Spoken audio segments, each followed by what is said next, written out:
कट्टरपंथियों ने स्कूल में घुसपैठ कर ली है। कभी स्कूल में छोटे बच्चों को नमाज पढ़ना सिखाया जाता है तो कभी स्कूल में बच्चों को इस्लामिक शिक्षा दी जाती है। और अब तो एक स्कूल में गौमांस मिला है। दरअसल वो उर्दू स्कूल था जिसमें 200 छात्र थे, 125 हिंदू और 75 मुस्लिम छात्र थे। स्कूल में कई मुस्लिम टीचर पढ़ाते थे और उसी स्कूल में 10 किलो गौमांस मिला है। सवाल उठने लगे कि कहीं ये गौमांस बच्चों को मिड डे मील के नाम पर खिलाने की साजिश तो नहीं की जा रही थी। अब स्कूल के 5 मुस्लिम टीचर सस्पेंड किए जा चुके हैं, लेकिन अभी ये खुलासा नहीं हो पाया है कि स्कूल में गौमांस लाने की वजह क्या थी।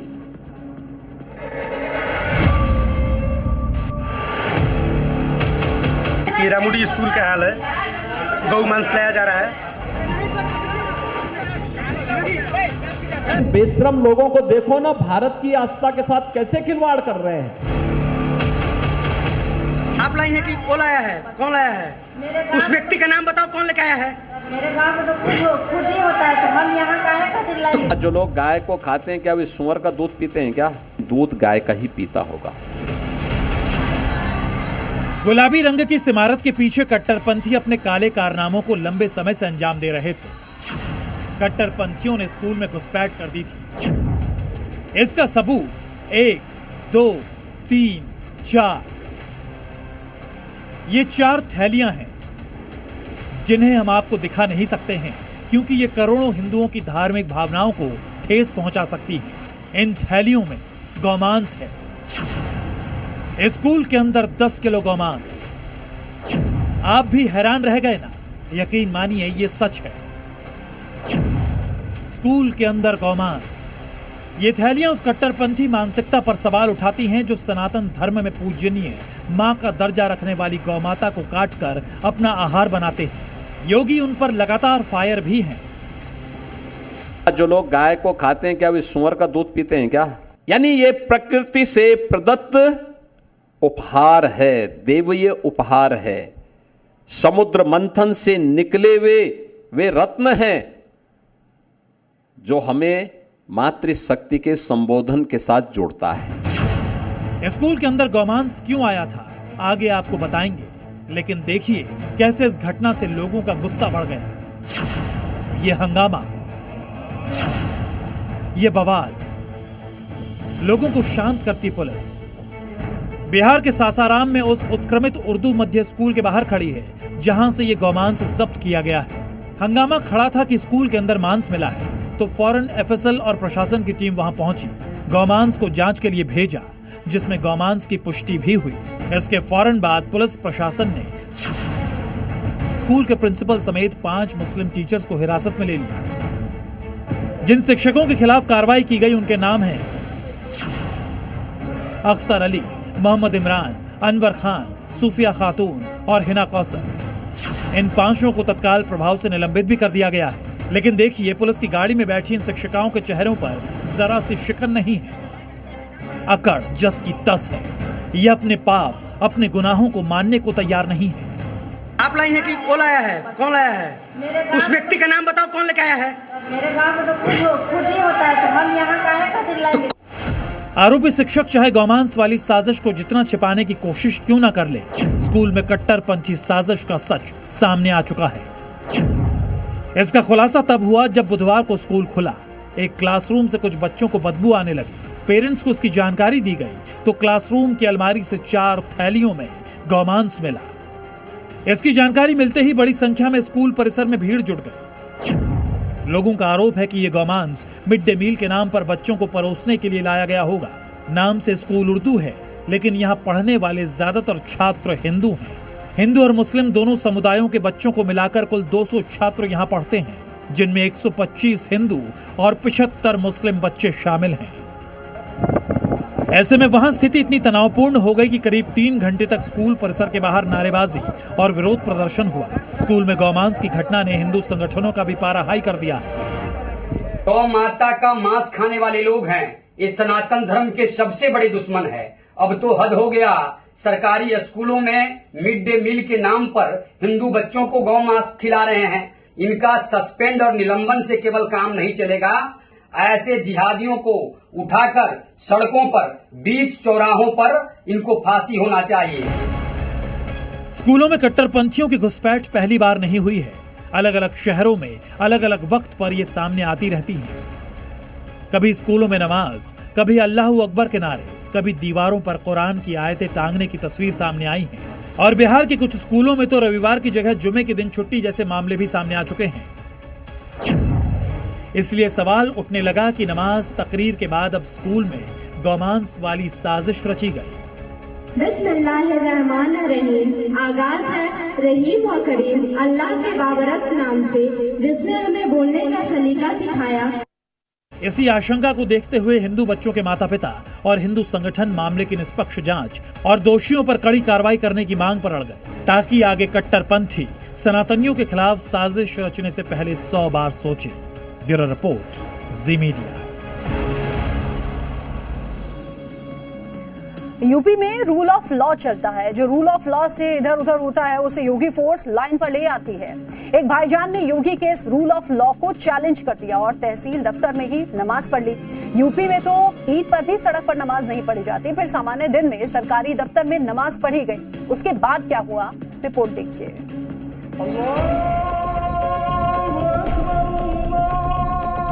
देखो ना यूपी में कितना परिवर्तन हो गया, वहां किसी सड़क पे कोई नमाज नहीं पढ़ सकता। सीएम योगी की खींची लक्ष्मण रेखा को भाईजान ने क्रॉस कर दिया। सवाल नमाज का नहीं, सवाल है उस जगह का जहां नमाज पढ़ी गई। और बवाल खड़ा हो गया।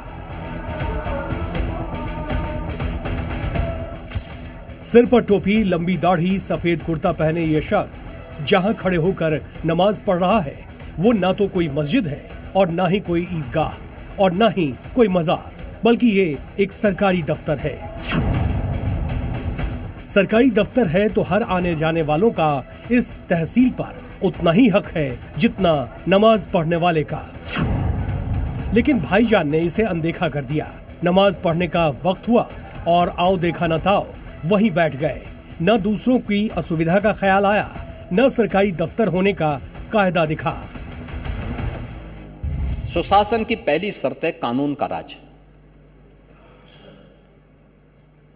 कानून के राज से किसको चिढ़ है ये तो हर व्यक्ति जानता है। आज उत्तर प्रदेश की कानून व्यवस्था देश के अंदर एक नजीर बनी है। आपकी परेशानी को मैं समझ सकता हूं। तस्वीरें उत्तर प्रदेश के मथुरा की है, जहां तहसील परिसर में एक शख्स नमाज पढ़ने लगा और नमाज के लिए जो जगह चुनी गई उसे जानकर आप दंग रह जाएंगे। तहसील परिसर में जहां एक तरफ महिलाओं का शौचालय था, दूसरी तरफ प्रशासनिक सभागार। उसके बीचों बीच की जगह पर यह शख्स पहुंचता है। पहले सफेद चादर बिछाई, सजदा किया और फिर बिना आसपास देखे सीधा नमाज पढ़ने बैठ गया।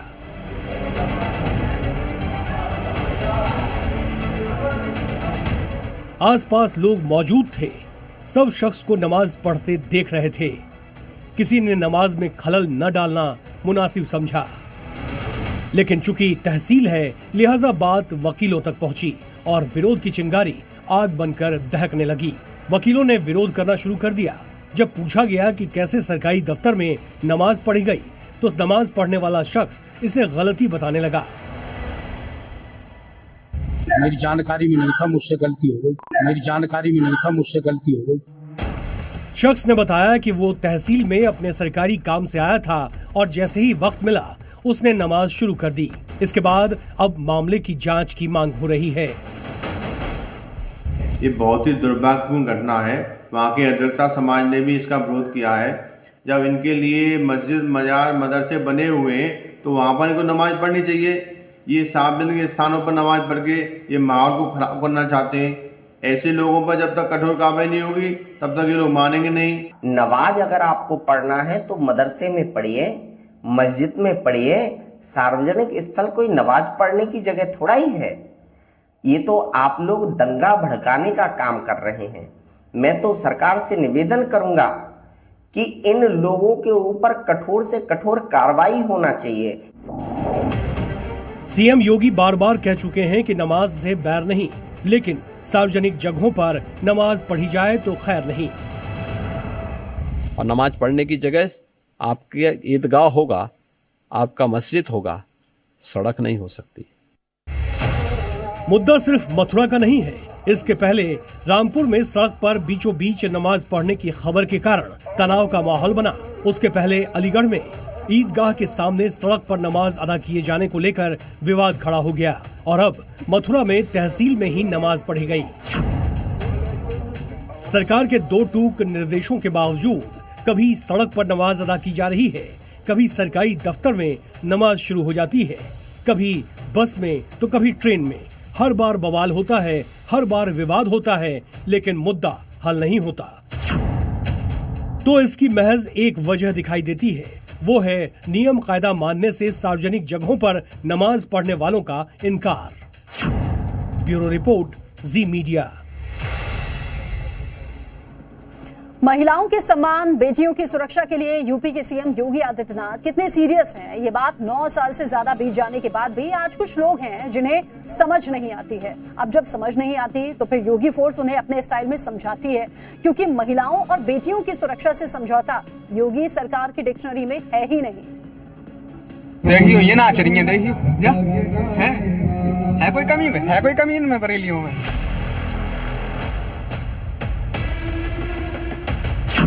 बहुत बड़ी गलती हो गई भैया, गलती हो गई, बहुत गलती हो गई। महिला सुरक्षा के बारे में प्रदेश सरकार पूरी तरह सचेत है, सक्रिय है। उत्तर प्रदेश के मुख्यमंत्री योगी आदित्यनाथ की बात को जो एक बार में समझ ले तो उसका भला, और जो ना समझे उसका हश्र आपकी स्क्रीन पर ये तस्वीरें दे रही हैं। लंगड़ाता, हाथ जोड़ता, रूंधे गले से माफी मांगता। बहुत बड़ी गलती हो गई भैया। इस शख्स का नाम है हसन खान। योगी फोर्स ने इसकी पूरी स्टोरी कैसे बदल डाली, उसका जवाब सबसे पहले आपको इसकी वॉइस पिच सुनवा कर देते हैं।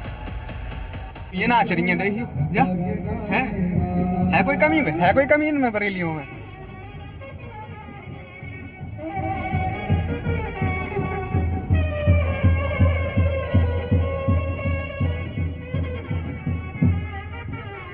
क्या बताएं यार, ऐसी ऐसी जगह पे फंस जाते हैं, कभी कभी मुश्किल हो जाता है भाई सब निकलना। और कसम से बहुत गलती हो गई, कभी ऐसी काम नहीं करूंगा। कैसे 48 घंटे में आवाज बदल गई। खौफ से भरी रूंधी आवाज बता रही है कि योगी फोर्स ने इसका ट्रीटमेंट कैसे और कितना किया है। नारी शक्ति के अपमान की सजा हसन को योगी ने उसकी बारात निकाल कर दी है। इतना ही नहीं, महिलाओं पर अभद्र टिप्पणी करने वाले हसन ने 33 सेकंड के वीडियो में 8 बार अपनी गलती मानी है। कभी ना करूंगा, इससे बहुत बड़ी गलती हो गई भैया, गलती हो गई, बहुत गलती हो गई। और कसम से बहुत गलती हो गई, कभी ऐसी काम नहीं करूंगा, कभी नहीं करूंगा, कभी ना करूंगा, ऐसे कोई काम कभी नहीं करूंगा। कभी ऐसी कोई गलती होगी, कभी कोई काम नहीं करूंगा, मुझे माफ कर दो, कभी कोई काम नहीं करूंगा, कभी नहीं करूंगा, मुझसे गलती होगी, बहुत बड़ी गलती होगी, कभी नहीं करूंगा, मुझे माफ कर दो, मुझे हसन को महिला सम्मान का पाठ तो योगी फोर्स ने पढ़ा दिया, बता दिया कि योगी के नए यूपी में महिलाओं का सम्मान सर्वोपरि है, और जो इस लक्ष्मण रेखा को लांघने की कोशिश करता है उसकी सजा उसे योगी फोर्स अपने स्टाइल में देकर रहती है। महिला सुरक्षा हमारे लिए सर्वोच्च महत्व रखता है। हमने इस बात को पहले दिन कहा है, कोई खिलवाड़ करेगा तो उसका खामियाजा भुगतेगा। बहुत बड़ी गलती हो गई भैया। आज माफी मांग रहा है हसन। कुछ दिन पहले ही न सिर्फ अपनी इसी जुबान से महिलाओं पर राह चलते टिप्पणी करता था, बल्कि अपनी धाक जमाने के लिए खुद को यूपी पुलिस का जवान बता रहा था, सफेद झूठ बोल रहा था। इसके लिए इसने कई रील भी बनाई थी। जहां मौका मिलता वहां अपने झूठ को सच की तरह परोसने का प्रयास करता था। ये हमारा दरोगा जी खड़ी हैं। सर जी क्यों जा रही हूँ, सही है, इनके साथ में ड्यूटी करता हूँ और आज लंबा टूर था। है ऐसे नाच रही जैसे नाचती। योगी फोर्स ने इसकी बारात निकालकर न केवल हसन खान का इलाज किया है, बल्कि हसन की मानसिकता वाले हजारों हसन खान को संदेश दे दिया है कि यूपी में महिलाओं बेटियों की तरफ आंख भी उठाकर देखोगे तो अंजाम भुगतने को तैयार रहना। जीरो टॉलरेंस नीति प्रदेश में धरातल पर लागू है। जो इसे तोड़ने की कोशिश करेगा वो अपने पैरों पर चलने लायक नहीं बचेगा। ब्यूरो रिपोर्ट, जी मीडिया। दिल्ली से कल बेहद हैरान और परेशान करने वाली खबर सामने आई, जहां पौष इलाके में एक IRS अधिकारी की बेटी की हत्या हो गई। इस मर्डर केस में राहुल मीणा नाम के आरोपी को गिरफ्तार किया गया। बताया जा रहा है कि राहुल करीब 1.5 महीने पहले इसी घर में नौकरी करता था, जिसे हटा दिया गया था। पुलिस को शक है कि इसने बदला लेने की नीयत से इस वारदात को अंजाम दिया है।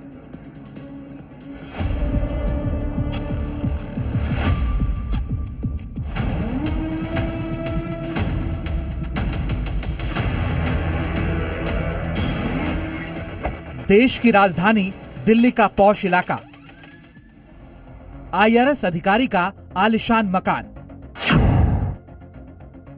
मकान में अकेली लड़की और फिर सन्न कर देने वाली दरिंदगी। एक ऐसा हत्याकांड जिसने सालों पहले नोएडा के आरुषि मर्डर केस की याद दिला दी। एक ऐसी वारदात जिसके बारे में सुनकर ना कानों को भरोसा होगा, ना दिल और दिमाग को, क्योंकि इस मर्डर ने सिर्फ एक लड़की की जान नहीं ली, उस लड़की के साथ साथ उसके भविष्य का गला नहीं घोटा, बल्कि एक माता पिता की उम्मीदों और सभ्य समाज की तस्वीर को भी तार तार कर दिया। सबसे पहले जानिए कि ये पूरा मामला क्या है। 22 साल की लड़की की बेरहमी से हत्या की गई। हत्या से पहले उसके साथ रेप की भी आशंका है। घर से 2.5 लाख कैश और ज्वेलरी भी लूटा गया। और ये सब कुछ किया इस 23-24 साल के लड़के राहुल मीणा ने। 22 अप्रैल की सुबह इस 3 मंजिला घर के अंदर जो कुछ हुआ उसकी एक एक डिटेल अब सामने आ चुकी है। और यकीन मानिए, इस मर्डर केस की परतें खुलने के बाद राहुल नाम के इस दरिंदे से आप नफरत किए बगैर नहीं रह सकेंगे। आरोपी राहुल मीणा से पूछताछ में पता चला कि आरोपी राहुल इस घर में पहले नौकरी करता था। 1.5 महीने पहले पैसों की हेराफेरी के कारण निकाला गया था। उसे घर वालों की पूरी दिनचर्या की जानकारी थी। घर की एंट्री से लेकर लॉकर तक से वाकिफ था। पति पत्नी के बाहर जाने पर घर में दाखिल हुआ। लड़की के कमरे में जाकर सिर पर हमला किया। खून से लथपथ लड़की को लॉकर रूम में ले गया। लड़की के फिंगर टच से लॉकर खोलने की कोशिश की। फिंगर टच से लॉकर नहीं खुलने पर पेचकस से खोला और कैश ज्वेलरी चुराकर घर से बाहर निकल गया। आशंका जताई जा रही है कि इस दौरान लड़की से रेप भी किया गया, मगर फिलहाल पोस्टमार्टम रिपोर्ट का इंतजार किया जा रहा है। आरोपी राहुल मीणा ने पुलिस के सामने अपना जुर्म कबूल कर लिया। पुलिस को बताया कि उसने पैसों के लिए इस हत्या को अंजाम दिया, क्योंकि इस पर करीब 5 लाख रुपए का कर्ज हो चुका था। और इसी के साथ 4 दिनों का पुलिस रिमांड मिला है। पुलिस इन 4 दिनों के भीतर आरोपी से पूछताछ करेगी और मौका वारदात पर रिक्रिएशन के लिए भी लेकर जा सकती है, ताकि सीन ऑफ क्राइम को समझा जा सके। सोचिए, जिस लड़की ने IIT दिल्ली से इंजीनियरिंग किया हो, जो UPSC की तैयारी कर रही थी, बेहद अच्छी डांसर थी और कई अवार्ड भी जीत चुकी थी, उसे इस दरिंदे ने कितनी भयानक मौत दी। मगर इस राहुल नाम के शैतान के आरोपों की फहरिस्त यहीं खत्म नहीं होती। हैरानी की बात यह है कि राहुल ने इससे पहले अलवर में भी एक महिला का यौन शोषण किया था। इसे कम उम्र में ही ऑनलाइन गैम्बलिंग से पैसा कमाने की लत थी। ऑनलाइन गैम्बलिंग के कारण इस पर कई लाख का कर्ज था। माना जा रहा है कि यही कर्ज चुकाने के लिए राहुल मीणा ने अपने पुराने मालिक के घर में इस खूनी खेल को अंजाम दिया।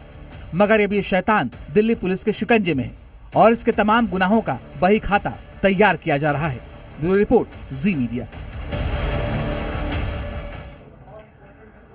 उत्तर प्रदेश के फर्रुखाबाद से स्कूली बच्चों की सुरक्षा को लेकर बड़ा सवाल खड़ा हुआ है। यहाँ 35 ऐसे स्कूली वाहन सामने आए हैं जो कि बिना फिटनेस, फर्जी कागजात और संदिग्ध NOC के साथ में सड़कों पर दौड़ते पाए गए। एक तरफ जहाँ प्रशासन राजस्व वसूली में रिकॉर्ड बना रहा है, वहीं दूसरी तरफ बच्चों की जान के साथ इस गंभीर लापरवाही ने सिस्टम के कार्यशैली पर सवाल खड़े कर दिए हैं।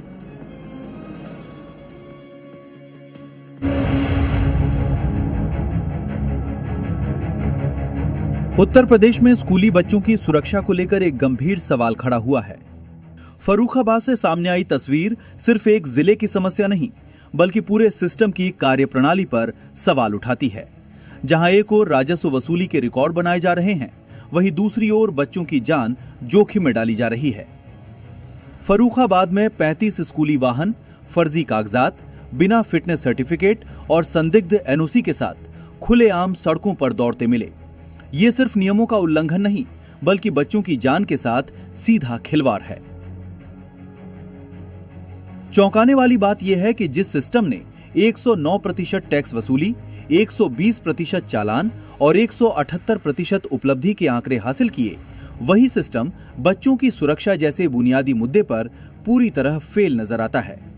कई वाहनों के पंजीकरण निरस्त थे, फिटनेस सर्टिफिकेट शून्य और एनओसी किसी दूसरे राज्य के नाम पर जारी। यानी जो वाहन बच्चों को सुरक्षित घर से स्कूल और स्कूल से घर लाने के लिए होने चाहिए थे, वही चलती फिरती दुर्घटनाएं बन चुके थे। और स्कूल वालों से भी मेरी अपील है कि वे अपने बसों का, जो स्कूली बसें हैं जिसमें बच्चे ढोते हैं, उनके समस्त प्रपत्र वैध रखें, गाड़ी की कंडीशन अच्छी रखें, क्योंकि देखिए बच्चे बहुत संवेदनशील प्राणी होते हैं और अभिभावक के लिए प्राण होते हैं उनके।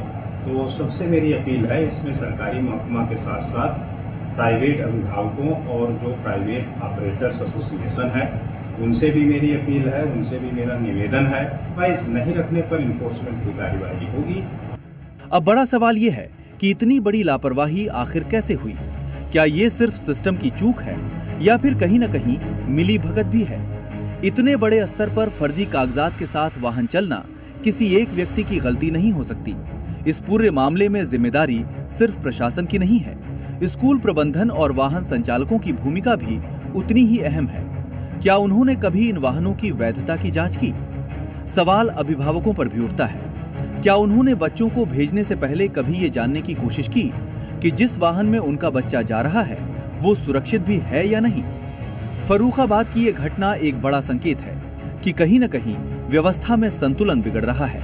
अब देखना होगा कि क्या इस मामले में जिम्मेदारों पर सख्त कार्रवाई होती है या फिर ये भी फाइलों में दबकर रह जाएगा। ब्यूरो रिपोर्ट, जी मीडिया।